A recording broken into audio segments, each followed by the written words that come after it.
Hello student, how are you. आशा करता हूं कि आप सब बेहतर होंगे, अच्छे से होंगे। Student, Dhanvant maths academy YouTube channel को लाइक कीजिए, शेयर कीजिए एंड सब्सक्राइब कीजिए।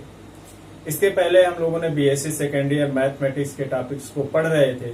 प्रीवियस वीडियो में हम लोगों ने एग्जैक्ट डिफरेंशियल इक्वेशन के बारे में समझा था। आज हम नॉन एग्जैक्ट डिफरेंशियल इक्वेशन के कॉन्सेप्ट, डेफिनेशंस और इसके कुछ क्वेश्चंस को करने वाले हैं।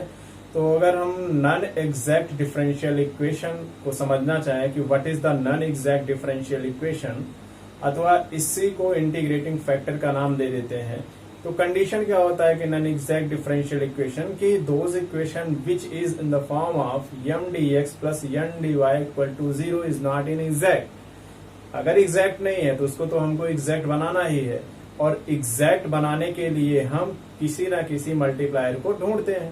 तो मान लेते हैं मल्टीप्लायर x और y से हम मल्टीप्लाई करते हैं m dx plus n dy equal to 0 में, तो हमारे पास ये इक्वेशन जो आता है वो क्या होता है, उसी इक्वेशन के थ्रू मल्टीप्लायर जो होता है इक्वेशन एग्जैक्ट हो जाता है, और x और y जिससे हम मल्टीप्लाई करते हैं उसको क्या नाम देते हैं, इंटीग्रेटिंग फैक्टर देते हैं। तो देखते हैं यहां से वही सारी बातें लिखी हैं कि इफ द गिवन इक्वेशन क्या है, m dx plus n dy equal to 0, जो कि एग्जैक्ट नहीं है ना, तो इसको एग्जैक्ट तो बनाना पड़ेगा। अगर एग्जैक्ट नहीं है तो नॉन एग्जैक्ट में तो कोई बात बन नहीं सकती है।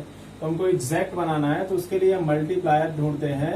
एक मल्टीप्लायर x हो जाता है, दूसरा y। इस मल्टीप्लायर से मल्टीप्लाई करने पर हमें एग्जैक्ट मिलता है, और इसी मल्टीप्लायर को हम क्या नाम दे देते हैं, इंटीग्रेटिंग फैक्टर नाम देते हैं। बात क्लियर है, बहुत सिंपल सी बात है। तो हम कुछ मल्टीप्लायर्स को देखना चाहते हैं कि सम इम्पोर्टेंट मल्टीप्लायर्स को हम बात करते हैं, यहाँ पे नोट कर लेते हैं जिनकी हमें जरूरत पड़ेगी। तो लिखेंगे सम इम्पोर्टेंट मल्टीप्लायर्स, नहीं है एग्जैक्टली ये, some important exact differential equations है ये, एग्जैक्ट डिफरेंशियल इक्वेशन, ठीक है ना। इनको हम फार्मूले के तौर पे याद भी रखेंगे, तभी हमारे पास बात बन पाएगी, क्वेश्चन में आराम से अटेम्प्ट कर पाएंगे। तो पहला कंडीशन है derivative of x upon y, ये कंडीशन है। तो derivative of x upon y को कंडीशन लिखना चाहें तो लिख सकते हैं भाई y dx minus x dy upon के साथ y स्क्वायर, ये पहला कंडीशन हो जाता है, ठीक ना। y dx माइनस टाइम के साथ x dy अपॉन के साथ y स्क्वायर, ये क्या है, डेरिवेटिव ऑफ x y। इसी में दूसरा फार्मूला लिख सकते हैं derivative of y upon x। तो ये कंडीशन क्या हो जाएगा, इसका फार्मूला हो जाएगा x dy minus y dx अपान के साथ डिनोमिनेटर कितना है, x स्क्वायर, ये दूसरा फार्मूला। इसी बेस पे हम तीसरे फार्मूले को लिखते जाते हैं। ऐसे तीसरे फार्मूले को, चौथे 3-4 फार्मूले लिख ही लेते हैं।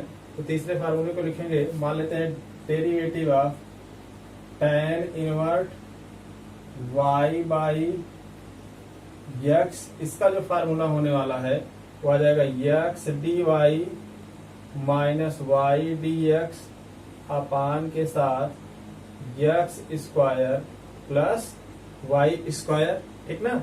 और इस कंडीशन में नेक्स्ट फार्मूला लिख लेते हैं derivative of log of x upon y।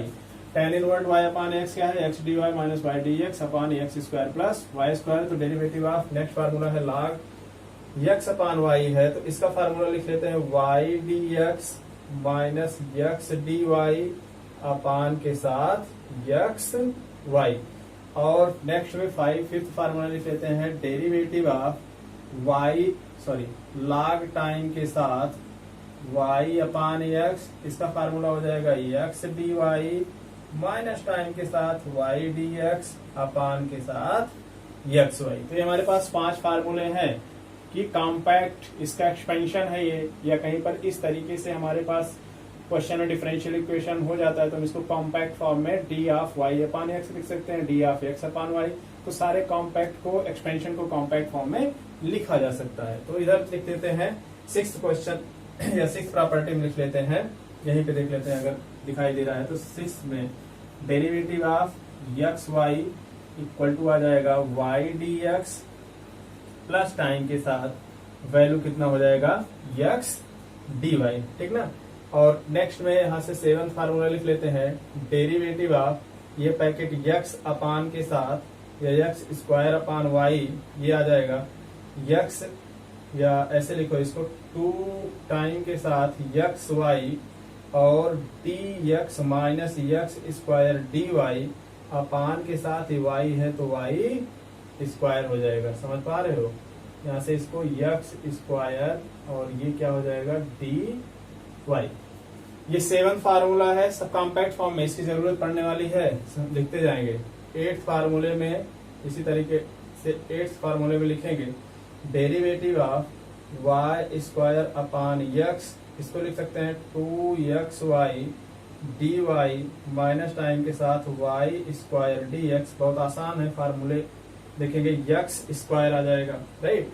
और इसी तरीके से 9th फार्मूला भी लिख सकते हो, derivative of x square upon y square equal to के साथ में लिख सकते हो इसको 2x square y d y minus 2y times के साथ यक्स स्क्वायर डी एक्स और अपान के साथ यक्स टू द पावर 4। समझ पा रहे हो ना, ये derivative of x square upon y square है। तो अभी हम समझा रहे हैं कि क्या मतलब है इन सबका ये फार्मूले के रूप में ही लिखते जाएंगे।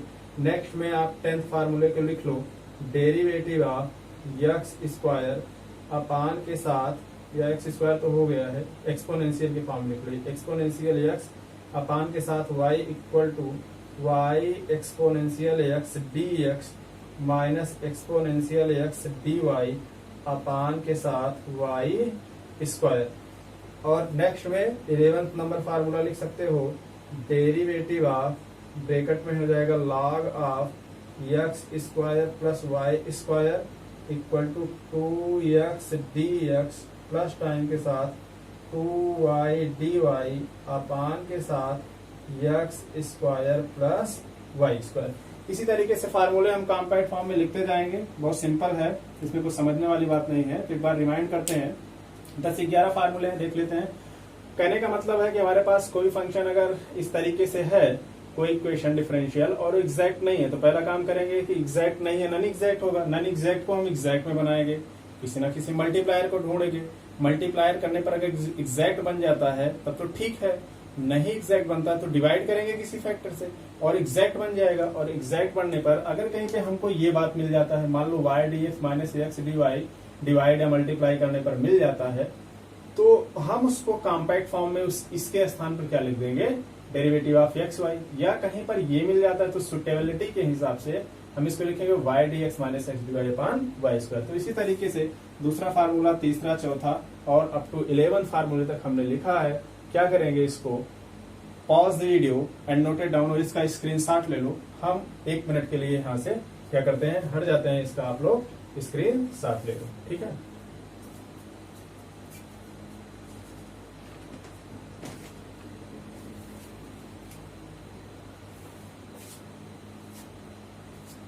चलो, अब यहाँ से अगर ये स्क्रीनशॉट हो गया तो हम कुछ क्वेश्चंस को और देखते हैं, उसके टर्मिनोलॉजी के हिसाब से इसको इरेज करके यहाँ से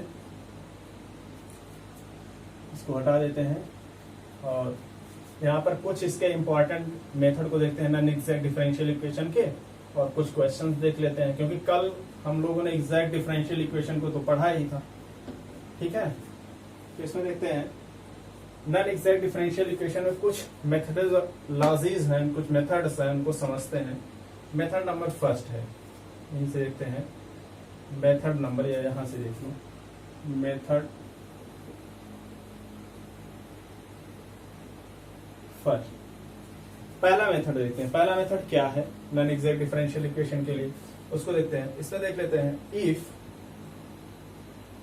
यम d x plus n d y equal to के साथ 0 एंड ईच डिफरेंशियल इक्वेशन, या ऐसे लिखो and equation is homogeneous, and equation is homogeneous, कैसा हो, होमोजीनियस, देन देन ऐसे लिखो, इसके लिए ये कंडीशन अगर है तो then 1 m x plus n y, that is m x plus n y doesn't equal to किसके हो जाएगा, 0, डजंट इक्वल टू 0। तो इसको लिख सकते हो is an integrating factor of, is an integrating, यहां से लिखो is an integrating factor of, किसका हो जाएगा इंटीग्रेटिंग फैक्टर, यक्स का। तो कंडीशन क्या है कि हमारे पास कोई इक्वेशन इस फॉर्म में हो, m d x plus n d y equal to 0, तो इक्वेशन लेकिन कैसा होना चाहिए, होमोजीनियस। तो ये जो वैल्यू है ये क्या हो जाएगा, एक इंटीग्रेटिंग फैक्टर बनाएगा। तो जो नॉन एग्जैक्ट डिफरेंशियल इक्वेशन उसका दूसरा हमने क्या बताया था, इंटीग्रेटिंग फैक्टर। तो हमें इंटीग्रेटिंग फैक्टर पता करना है। सेकंड कंडीशन क्या है, मेथड नंबर सेकंड, इसको देख लेंगे और सारे मेथड को नोट कर लेंगे। लिखेंगे द इक्वेशन,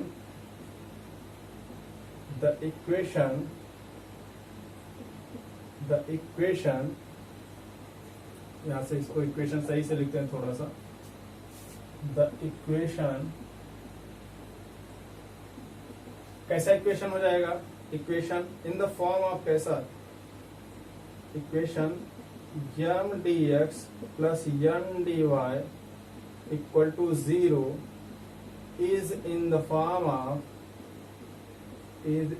फॉर्म ऑफ, किस फॉर्म में होना चाहिए, किस रूप में equation, f1 of x y d x plus time के साथ f2 ऑफ एक्स वाई और x d y equal to 0, then 1 m x minus n y, ये कंडीशन है, 1 m x minus n Y क्या हो जाएगा, is an integrating factor, is an integrating factor. लेकिन कब, इफ एंड ओनली इफ जो यम x minus n Y है वो डजंट इक्वल टू 0। बोलो क्लियर है, नहीं क्लियर है भाई, इक्वेशन यही है, ठीक है। इक्वेशन होमोजीनियस होना चाहिए, तो इंटीग्रेटिंग फैक्टर क्या हो जाएगा, इंटीग्रेटिंग फैक्टर ऑफ एक्स, ये वैल्यू हो जाएगा। और ये इंटीग्रेटिंग फैक्टर जब m x minus n y doesn't equal to 0 हो, लेकिन इक्वेशन इस फॉर्म में हो, उसके लिए इंटीग्रेटिंग फैक्टर क्या आएगा, ये 1 ये आएगा 1 m x minus n y, किसके लिए, इस इक्वेशन के लिए, राइट। तो मेथड नंबर थर्ड देख लेते हैं भाई, मेथड नंबर थर्ड क्या कहता है, उसके हिसाब से काम करते हैं कि इफ 1 ब्रैकेट में लिख लेंगे del m upon del y minus del n upon del x is an function of x, है ना, से मान के चलते हैं फंक्शन ऑफ यक्स होना चाहिए। तब इंटीग्रेटिंग, इसका जो इंटीग्रेटिंग फैक्टर आएगा, integrating factor equal to exponential, इस फॉर्म में एफ ऑफ एक्स और ये आ जाएगा dx, ये इसका इंटीग्रेटिंग फैक्टर होगा। समझ पा रहे हो ना। मेथड नंबर 1 है, मेथड नंबर 2 देखो थियोरेटिकल पार्ट है भाई, तो लिखना तो पड़ेगा। थियोरेटिकल पार्ट मतलब डेफिनेशन है, अब हम ऐसे डायरेक्ट तो लिख नहीं सकते कि आपको ऐसे हम बोल दें और लिख लो, ये लिखना पड़ेगा, नोट करना पड़ेगा, फार्मूला कॉन्सेप्ट है, इसी पे भी हम क्वेश्चन को करने वाले हैं। तो integrating factor 1/n del m upon del y minus, अगर ये कंडीशन है, ये इफ की कंडीशन है, किसके लिए, फंक्शन ऑफ एक्स के लिए, तो इंटीग्रेटिंग फैक्टर ये हो जाएगा। दूसरा कंडीशन, नेक्स्ट मेथड है मेथड नंबर 4। मेथड नंबर 4 क्या कह रहा है कि इफ, बहुत आसान भी है, ऐसा नहीं है, इफ ये कंडीशन हो जाएगा 1/n del n upon del x minus del m upon del y is इसका फंक्शन ऑफ वाई, ये भी मान ही के चलते हैं से, then integrating factor equal to exponential integrating factor f of y और डी वाई। तो इसका इंटीग्रेटिंग फैक्टर क्या बनेगा, ये बन जाएगा। समझ पा रहे हो? मेथड नंबर 1 है इसका, मेथड नंबर 2 है, method number first, method number second, method number third, method number fourth. तो नॉन एग्जैक्ट जो डिफरेंशियल इक्वेशन है उसको हम 4 टाइप के मेथड से क्या बना सकते हैं, पहले एग्जैक्ट बना लेंगे। ये चारों मेथड हैं, अलग अलग मेथड हम अप्लाई करके क्वेश्चन को सॉल्व कर सकते हैं, जो सुटेबल मेथड होना चाहिए। ध्यान रहे अगर इस तरीके से नॉन एग्जैक्ट है तो किसी ना किसी मल्टीप्लायर को मल्टीप्लाई करना पड़ेगा नॉन एग्जैक्ट डिफरेंशियल इक्वेशन को एग्जैक्ट बनाने के लिए। और अगर वो एग्जैक्ट डिफरेंशियल इक्वेशन बन जाता है तब इन 4 मेथड में से कोई ना कोई एक मेथड एप्लीकेबल होगा। और अगर जरूरी नहीं कि मेथड मल्टीप्लायर से ही बने, मेथड डिवीजन से भी बनेगा या किसी भी क्वांटिटी से आप डिवाइड करके इसको कॉम्पैक्ट फॉर्म में बना सकते हैं, देन इंटीग्रेट कर सकते हैं। तो क्या करेंगे, नॉन एग्जैक्ट डिफरेंशियल इक्वेशन के लिए 4 मेथड इंपॉर्टेंट है। Pause video and note it down, screenshot ले लो। 1 मिनट के लिए हम यहाँ से क्या करते हैं, हट जाते हैं। ठीक है।